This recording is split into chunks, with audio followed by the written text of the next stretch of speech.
জার্মানিতে drivers licence করতে খরচ হয় প্রায় 4 থেকে 5 হাজার ইউরো, বাংলাদেশি টাকা যেটা 7 থেকে 8 লক্ষ টাকা প্রায়। মজার বিষয় হলো এই টাকা দিয়ে আপনি একটা গাড়ি কিনে ফেলতে পারবেন এখানে। বাংলাদেশ থেকে যারা আসবেন তাদের যদি ড্রাইভার্স লাইসেন্স না থাকে তাহলে আপনারা অবশ্যই ড্রাইভার্স লাইসেন্সটা করে আসতে পারেন।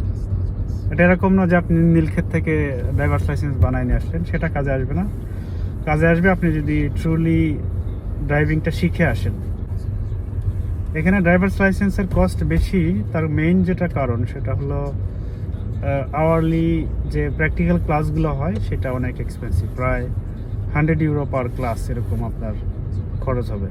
সেক্ষেত্রে এখানে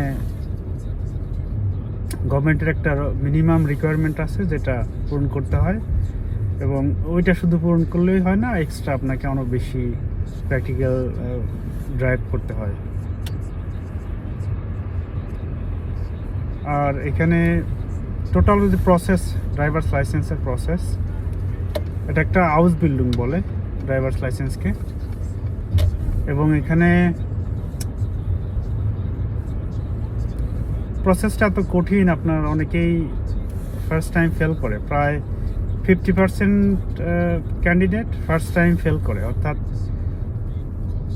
একবার ফেল করলে আপনাকে আরও বেশি এক্সট্রা প্রায় 1000 ইউরো বেশি খরচ হবে প্রসেসগুলো আবার করতে।